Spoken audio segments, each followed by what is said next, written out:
Wake that ass up early in the morning. The Breakfast Club. Morning, everybody. It's DJ Envy, Angela Yee, Charlamagne the guy. We are the Breakfast Club. We got a special guest on the line right now, Lamorne Morris. Welcome, sir. What's going on, y'all? How's it Peace, going? my brother. How are you, King? Oh man, I'm good. This is a strange, very, very strange day. Strange everything for me so far. So Why is it strange? Why are they strange? strange. Well, I mean, I'm at home and your stylist sends you stuff to put on, and I realize like I'm looking at y'all like y'all just got on t-shirts and shit. I should have put. I got on like a whole kit. I'm like, this is an old school Target, mostly that's a Goodfellas t-shirt from Target, and I ain't got no bottoms on. Well, the more you want to stand up and give us a spin, go right ahead so we can see what your stylist like Envy in his room with a dresser in the background. Like y'all don't. Okay, let's see what you got. All right. Okay, all right. We don't want this to go to waste. I got on my baseball shorts, just chilling around the house. I ain't Would you got like no. to shout out the name of? No, would you like no, to shout out the name of the designer? Whoa. Absolutely not. Absolutely not. No one has paid me today. Well, thank you for getting dressed up for us. Yeah, that was nice of you.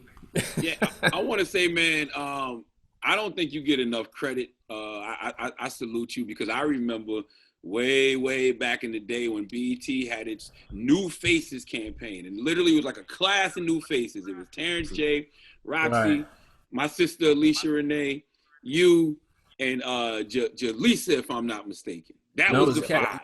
There was a cat named Shay Ming, and Jaleesa was right before us. Yeah. It was and it seemed like you were the one that was like trying to find his way in that whole situation. It was kind of using you on like this the new hits from the streets type guy. Yeah, and I was just like I didn't get it at the time, and then it's just like you kind of just disappeared, but then reemerged in a huge way. So congratulations. Yeah.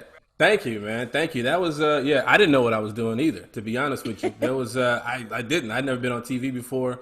I just did the audition, and everybody was more so like trying to get on 106 in Park or Rap City, but I couldn't do none of those were my bag at all. Being a weird left of center type of comedic individual. So I remember doing a lot of different weird shticks on BET, and then Reginald Hudlin on one hand, who was the boss, would tell me, "Yo, that's funny, keep doing that." But then Stephen Hill would say stuff like, "Yo, that's whack. Black people don't want to hear that." So I didn't know which lane I fit in, so I was just kind of coasting a little bit. Yeah. So what was the exit like? Ooh, the exit was aggressive, man. So I had this show called BET Now, which a lot of people don't want to admit to, but our ratings were better than 106 in Park at one point. And, and so I remember I had to pass on a couple movies, a couple like national commercial campaigns because of the BET schedule. So I said, can I move to LA and still do my show? And they said, yes. But when I moved to LA, I remember getting all these calls like, hey, we have a meeting. And I'm like, where's the meeting? And they're like, oh, it's at 57th and 10th. And I'm like, ain't no 57th and 10th here in LA. They're like, no, it's in New York. So I had to keep flying back to New York for these meetings I didn't really have to be in. I was like, yo, what's going on? Y'all know I moved to LA, right? And they go, we didn't tell you to move to LA. And so then I quit. You know what I mean? So I just had to quit cold turkey, went broke, in and out of my car in LA, taking the bus to auditions, you name it, man. That was just, it was a rude awakening to just kind of exit a job like that. But at the same time, I wasn't given any leadway to do other stuff, to other goals that I wanted, So what was the big comeback? What was the one that got you said, I'm back? New girl? Man, it had to be commercials to start, to be honest with you. Because I used to do a ton of commercials. I remember being on the bus one time, and I remember this girl going, hey, can I get a picture with you? And it had been like a year and some change for anybody to recognize me. I used to walk down the streets all the time, and nobody, I just looked like a random dude walking down the street. But then the girl asked me for a photo, and then her boy was like, yo, that ain't him, stupid. Why would he be on the bus? And when she said that was like, I was like, oh, this is that moment when you can write it down in the book. December 4th, I officially fell off. So dear diary, today was, So then I got to the audition, and it was for a Miller Lite commercial. And I just started making stuff up because I lied and said I read the script and I didn't. And I started making stuff up, and they were like, "Oh, he's good at improvising, so let's book him for the commercial." And then I'd done 7 nationals that week. And so that made me feel like, oh, I'm here. I should be doing this. I didn't make a mistake. And then when I booked New Girl in 2011, I want to say, that was it. That was the big break for me, because at that point, then you're financially fine. You know, you're visible every week, and then you have opportunity and space to do other stuff. So that kind of led to other movies, Barbershop, Bloodshot, you know, so on and so forth. Well, now let's talk about the new show on Hulu, Woke. And so how long has this been in development before it made it to television? I love to hear these stories about what happened behind the scenes before we got to see the product. Oh man, so this show, it's based on a guy named Keith Knight, a real dude he's a cartoonist, and he's kind of a lot like me in that he's just, kind of a nerdy dude, didn't really know where he had his roots politically. He was just kind of walking down the middle, would keep his head down, just do his work, and then go about his day, hang out with his friends or whatever. So that was based on him in the 90s. And then cut to, a few years ago, he started developing this idea with a couple of producers and stuff like that to talk about his life. I didn't get the call till 2 years ago. 2 years ago, I read the script, jumped on board. And like I said, I leapt at the opportunity to do it just because I've been always trying to figure out how I fit in just any place. Sometimes I feel like a mixed kid, you know what I mean? Where you like, yeah, I got this out of my family, got this out of my family. Like, especially comedically and acting wise, I get these roles all the time that sometimes you read the script and I'm like, man, I gotta play corny again. Like, all right, I get it. I'll do it. It's fun, it's paying well, so I'll do it. But then you don't get that respect from both sides. You know what I'm saying? It's almost like you're choosing sides with certain characters. And that's the same way it was for him. So I was always trying to tell that story, and I didn't know how to write it. I would write scripts trying to describe my journey and what it is I'm going through as a black actor. But it just never translated. Until I read this script, I was like, yo, that's me right there, And I'm finally trying to figure out a way out of this, I guess, laziness of not studying, not understanding who I am, not understanding the type of work that I want to jump into. And like I said, man, this script right here, this show, if you guys haven't seen it, it's dope. It mirrors my life, but in a different medium. His medium obviously being art and cartoons, and mine being acting. So you can really relate to your character in Woken. Man, absolutely. Like this guy, there are moments. A couple things. There's one part in the show where Sashir Zameda from SNL, she said to him, I said to her, why is it as people of color do we always have to stand for something? Stand for something in our work, yeah. Yeah, and then she's like, because the world's a racist, fucked up place. And I'm like, that's why I keep it light. Yo, that's literally how I used to, that's what I used to do. Like all the time. I remember like doing Barbershop, and I'm not going to say who said it, but she goes, you sound like a white boy when you talk. And when she said that, I was like, what are you talking about? Eve did that to you, bro? Nah. Why Nikki said that? Look. Oh, it was that, okay. Nikki said you sound like a white boy when you talk, Lamorne? Damn. Yeah, I don't know if she said it. I don't know who said it. My eyes were closed. I don't see color. Your eyes were closed. Yeah. I don't see color. I don't see color, guys. No. So he said it. It just made me realize something, because that's something that I used to hear all the time. My cousins used to say it. My uncle used to talk about my jeans all the time. He used to call me white boy jeans and try to pull on my jeans, like, and I'm talking. I was born on the south side of Chicago. With your jeans? I don't know. Apparently they were too tight. Apparently my jeans were too tight. This is when jeans weren't supposed to be too tight. So I've always, so I don't know, man. That was just been my journey. So I could definitely relate to the character, and those same. I'm talking even down to the dialogue in the show, just like how you see it. That's stuff that I've said before. Mm-hmm. How would you answer that question in real life, though? Like the question about not standing something, the question about not, if somebody says, you have to stand for something in your work. How would you answer that right now in this moment? Oh, right now, I would say, look, it's two sides to that coin for me. On one hand, I don't ever want people to feel like, you got to speak on some stuff, especially if you don't know what you're talking about. Like a lot of people, especially nowadays, they get on social media and they're like, "Yo, we got to do this, we got to do that," and then I want to go, "But how? Well, what do we do?" And they don't really know. And a lot of times, people get themselves canceled by saying stuff crazy. And for me, I'm like, if you know, and if you're activated and you feel convicted to do something or say something or post something that may spark some sort of change, and you have a platform, then I feel like there should be this obligation to do so. Especially if it affects people, if it affects people in a positive way, if you can help, this is an all hands on deck situation that we're all living in. Mm-hmm. And if you have that ability, you should do so. But at the same time, keep in mind, if you're a comedian, you still should just be telling jokes and having fun, because you never want to run away from who you are, because that's what got you there. And that's what's making people listen to you. You know what I'm saying? So you gotta sprinkle in a little bit of who you actually are, and then drop some real stuff in there too, if you have the ability to do so. You know what I mean? So that's how I would answer that question now. Well, like your character in Woke, have you ever had an experience, because you said you were very much like, I'm gonna keep it light. Have you had an experience that was life altering, that made you realize that it's not that the world isn't what you thought it was, and you all of a sudden had to become woke?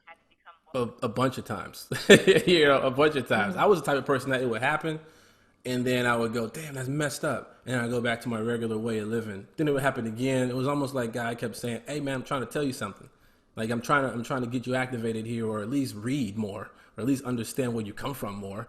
There was a time back when I was 18, I remember doing my first gig, and I had to play this dude in a band. It was called an industrial video, where you teach an organization about something like sexual assault or whatever in the workplace, or sexual harassment in the workplace, or safety eating, or you doing all these things, stuff like that. But I had to do one for kids. It was like trying to promote healthy eating, and I played the leader of a band, and I was the only black dude on set at all. Like the cast members were all white, the crew was all white, and I was the only black dude. And I was 18, and I remember playing it, and everyone's mean mugging, and I'm doing this too with the guitar.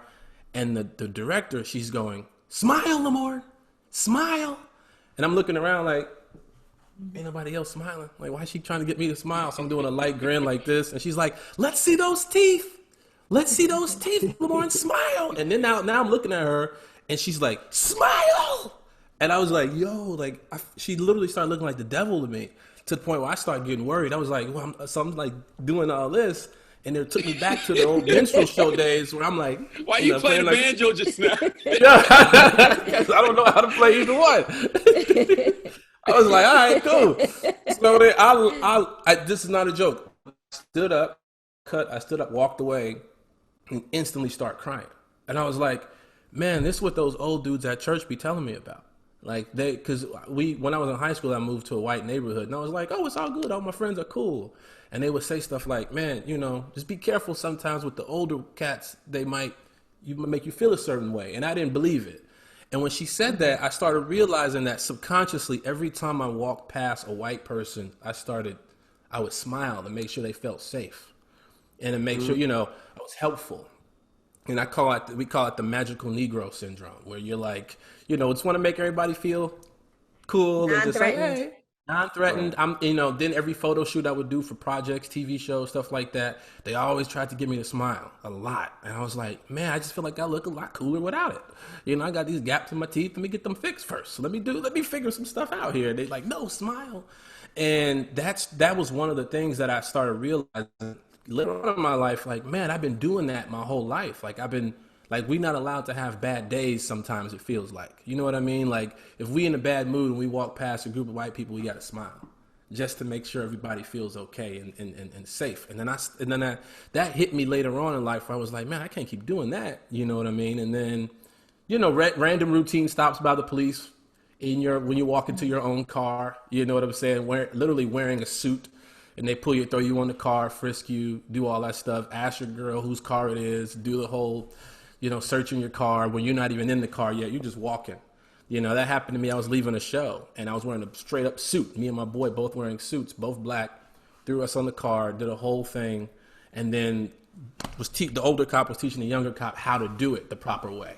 You know what I mean? While my face is sitting on there, he's smashing my head down, and then they were like, okay, y'all good, and then just left.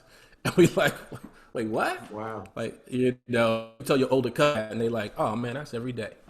Like, so you moved out of the South Side, that's every day, dog. Do you think the smiling has more to do with us just trying to survive as opposed to trying to make them feel comfortable? It could, because, you know, when this could be subconscious. Now, I'm not 100% sure if what I'm saying is accurate, because when they smile, we're less likely to be harmed.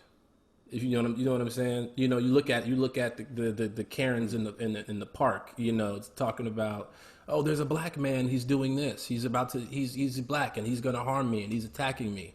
You know, that same black dude probably was smiling just to be on the safe side, just because he probably knew that was coming. I'm alone in the park with a white woman. Let me make sure I'm taking pictures. Let me make sure I'm good. He's only doing it just to make sure she don't trip out and say something. You know what I mean? That doesn't happen all the time, but we definitely see it does happen. So that's something that definitely goes through my mind in those scenarios. You know, occasionally you walking down a dark street and you see a white person walking up the street. Sometimes you might slide over a little bit. You know what I'm saying? Sometimes you might show your hands to just so you let you know, like, hey, don't call the cops on me. Doesn't happen all the time. Again, it's never happened to me where that, you know, the situations with the Karens or whatever, that hasn't happened to me. But I've seen it enough, and it's happened to enough people that I know you just brace yourself a little bit. Mm-hmm. Another thing that you have in the show is something that we see all the time in media, where they lightened your skin, right, to be for this event.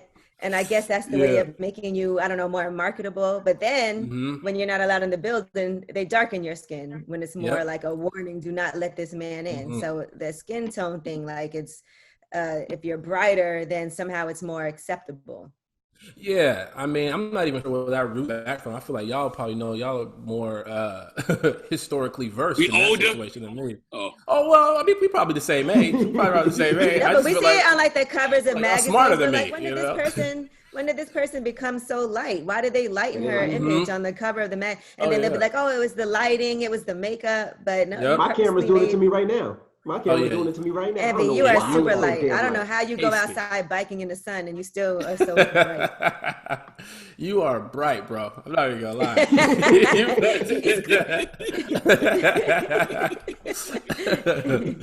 Oh man, yeah, you see it all the time, man. You see it, and to be honest, that's happened to me a few times. You know, and that's not necessarily on the lighting side of things, but more so on the Photoshop side of things, where you would see, like, there is a photo shoot that I remember just looking just like a relaxed face in the photo shoot.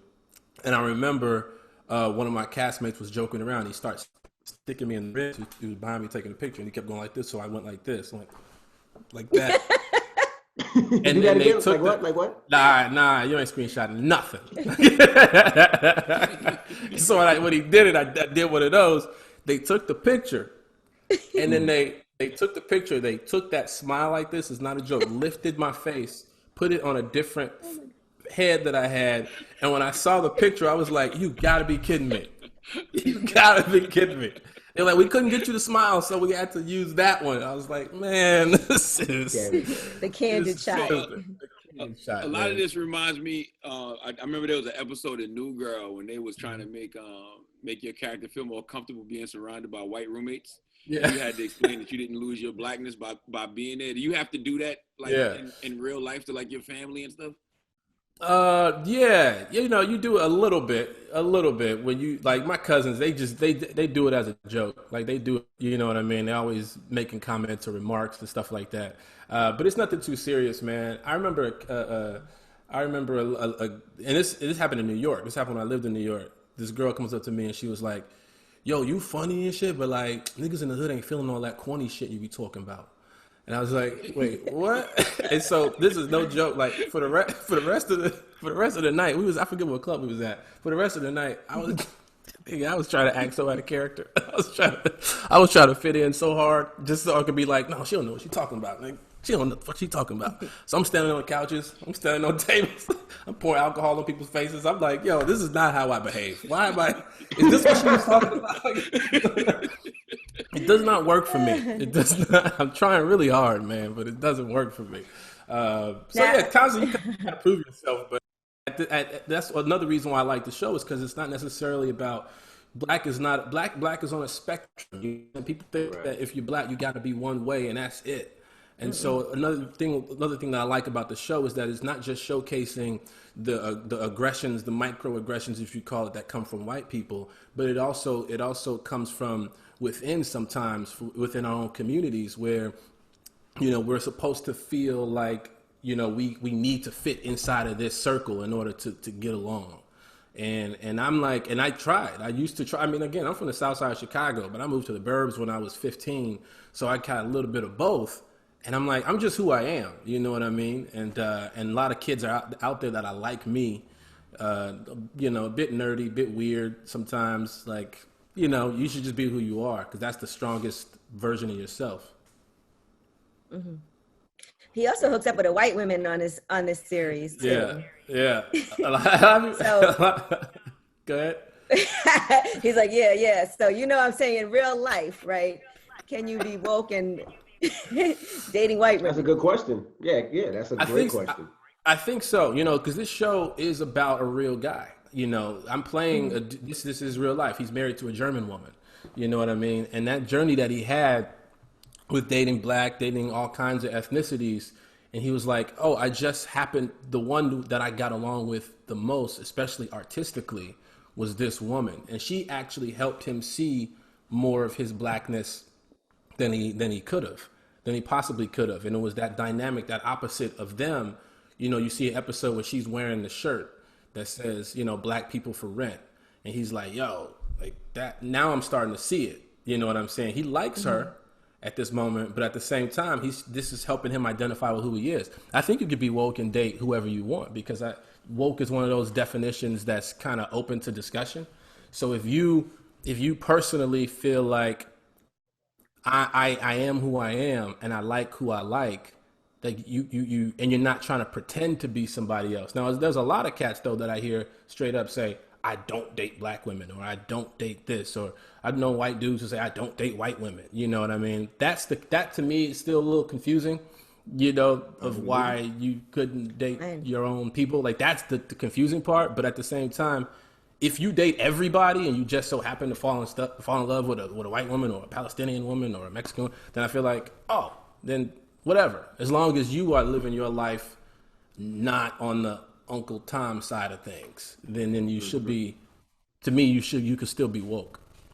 Yeah, I don't have a problem with anybody dating, outside of their race. Just don't tear down your race while you're doing it. You know what I mean? Like you said, like, I don't like black women. I hate black women. Black women this, black women that. Like, man, go do your thing with your family. That's fine, but don't tear down the sisters. Exactly. Yeah, that's the tragedy of it all, is that when it comes to that, I hear the arguments all the time. Like, I date all kinds of women. You know what I'm saying? But then when people would go, look at him dating a white girl. Look at him, got a little Spanish girl, a little Asian girl. And I go, look, I love black women. I've dated a lot of black women before. I've mostly dated black women. You know what I'm saying? Like, I hear it though. You hear it definitely when you hear cats say they're just not gonna do it. That's the part that rubs me the wrong way. Made a lot of money on New Girl too, man. New Girl, how many seasons did New Girl get? 7? Yeah, we did 7. Syndication. 7 syndication. Yeah, man. Yeah. So you getting those residuals for the rest of your life. How did that feel? Oh, honestly, it felt great. Like I said, I was taking the bus everywhere. I was taking the bus and not in a cool way, like how y'all New Yorkers take the subway and the bus. Not like that. I was taking it out of pure necessity. Like I didn't like. I used to walk around the street with my hand behind my back, like I was just observing life, like an old wise man. But what people didn't know, around looking for change. Like I was literally just like this, And so that's how I would get around. That's how I would eat. My first year and a half in LA. And then to turn around and say, man, one of your dreams has come true, it's great, But I will say it's hard not to get jaded. It's hard not to get silly sometimes, because you just feel like that's going to keep coming in forever. So then you got to start teaching yourself financial literacy. You got to start teaching yourself how not to go super broke so fast. And it's good. It's great, though. It's a blessing, man. I think God has definitely put me in a good position in my life where I'm not stressed about work as much. May I ask, what is that statue? What is that statue in the background? I'm gonna be honest with you. I ain't got no goddamn idea. I don't. There's an Airbnb. There's an Airbnb in it. Oh, okay. So what's going on back there? Oh. It was distracting. I'm like, what is this big horse head? You're about to break it right now. You got to pay for it. Broken. It doesn't work the right way. Like it's got legs coming off. And like, now this is an Airbnb, man. I'm here in Texas. Okay. I'm here in good old Texas. It's right on your shoulder. It should look like you in that movie. Sorry to bother you. Let me ask you a question. The rest of this place. We talked earlier about having to stand for something in your work. When you was on New Girl, they let you write an episode addressing police brutality, though, right? Yeah, they did, man. That came from I love buddy cop films, right? Those are my favorite films, like 48 Hours, Beverly Hills Cop, and so and Rush Hour, stuff like that. So I always wanted to do that, And when I was on New Girl, I was like, man, we getting later in the years here, and the movies that I get outside of it don't mirror what I'm doing on the show. They usually mirror usually like the silliness of the show. So my character was jobless. He was jumping from job to job to job, and I was like, okay, here's what we're not gonna do. I'm not gonna play a black dude on a show with no job, like constantly. That can't be my storyline. So I was like, I want to play a cop in hopes that maybe I can keep that narrative going, maybe jump in like a police academy type of movie or something like that. But I did, everything was all good. It was just silliness. It was just goofiness. Me running around, stumbling, can't use my gun the right way. I was like, okay, that's cool. But then Ferguson happened. And then I started getting all these tweets because on the show, I have a cat named Ferguson. And so I started getting all these tweets like, yo, how does it feel to play a black cop with a cat named Ferguson? And I was like, all right. I was like, man, I got like 50 of those tweets. So I was like, damn, all right. So I hit Liz Merriweather, and I was just disgusted at what I was seeing. Like, at 14 was the first time we were visibly seeing on a more prevalent level police brutality. So I said, man, I don't want to wear the uniform anymore. I'm not condemning cops. I just don't want to wear the uniform. I don't want to promote it if this is what we're going through in real life, and especially if we're not going to address it on the show. So Liz, the showrunner, was like, you can write it. So we sat down, wrote an episode of it, and then and that was it. But what's crazy about that is that I showed what it was like to have that stigma as being a black dude, right? And then I also show what it was like, how a black cop might feel, in going through those moments. Man, I had so many police officers writing to me, telling me how much they hated me, like all kinds of stuff like that. I was like, I ain't even badmouth y'all. Like I was just stating the facts. Like I was literally just stating the facts, and it turned into this thing. That was the first time ever in my life getting asked political questions when that's something I wasn't well versed in. I was getting, CNN interviews and stuff like that, where that's one of those moments that kind of opened my eyes. It wasn't the brutality itself. It was more so the reaction about what I was saying. That kind of made me go, damn, people really feel some type of way on the other end. I'm like, we the ones getting shot over here. Like we the ones getting, brutalized over here. I had my own experiences and still felt great about police officers. I didn't have a problem with police officers like that. I was like, when those cops do what they do, I'm like, yo, that's messed up. Like, but I wasn't ever going like, let's burn this whole place down. That's never what I was saying. But I still got met with that reaction as if that's what I was saying. And that kind of messed me up a little bit, Right. Yeah. What's my final question? Do you?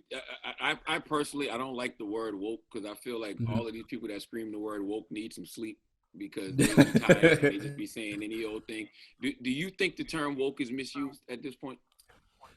It might be overused, it's something that people say a lot. And again, it's on a spectrum where it could mean whatever people want it to mean. And I tell you this, when they had the show, when they came out with the show, that was a discussion. It was, do we change the name of the show? Because exactly what you said, I know one of the ideas that was floating around, one of my buddies was actually going to write on the show, and they were asking for a title idea. And one one of his titles was that was in the running to be the title was Inner Nigga. And so Inner Nigga was going to be the name of the show. so they didn't go with that. So they stayed with Woke. Gosh. And so for me personally, I'm like, it means a lot of different things. Being misused, I don't know if it's misused. I just think it's overused. You know, I think people, especially with social media, people might read an article and all of a sudden they feel like they're woke. You know, like, Right. oh, I have a black friend, I'm woke. Yeah, or, you know, stuff like that. Like, you know, my cousin got stopped by the cops once. That nigga woke. Like, nah, it's not. I don't think that's how it is. But yeah, you're right. I think it's overused, though. What do you think about that woman that's been posing to be a black woman all this time? And she just did that Medium article about it. Wait, which one? Am I in the dark? You mean some old school Rachel Dolezal stuff?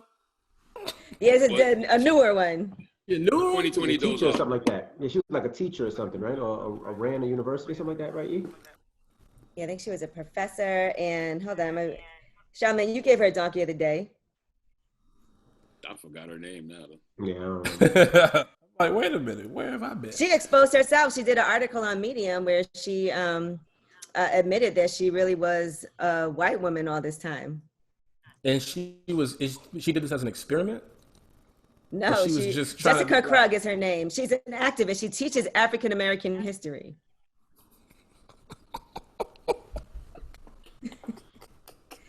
Did she look black? Wait, did she? Wait. I'm gonna show you her picture. Hold on, let me pull it up. She thick? Yeah, she said to an escalate. She was You said is she white Jewish woman. Because Jewish women have features sometimes that very much so resemble our features. Hold on, let me show you her face so you can see what she looks like and you can be the judge of that. She don't look black at all. She white. She looked, and people thought for the longest time that she was black. Well, yeah, or was she just saying? She pretended that she was, because who's gonna question that? Like, do people question you if you say you know? Well, they'll question us, and if that's the case, then there's your answer. You know, I can't pass for white. Right. Oh man, that's crazy. We appreciate you for checking in, brother. You definitely Man. can't. My brother. Good to Oh see you, man, man. So much, man. I appreciate Good luck with it. everything. Thank you, man. She looked well. She looked well. You know, Photoshop. She should have used that more, but nah, she white. She white. But right. I appreciate y'all, man. It's been an honor. I've always wanted to come on y'all show, so thank you. Next time, Congratulations on the show too. Woke, you can watch it on Hulu right now. All right, sweet. All right, I'll see y'all. Lamorne Morris, it's the Breakfast Club. Good morning.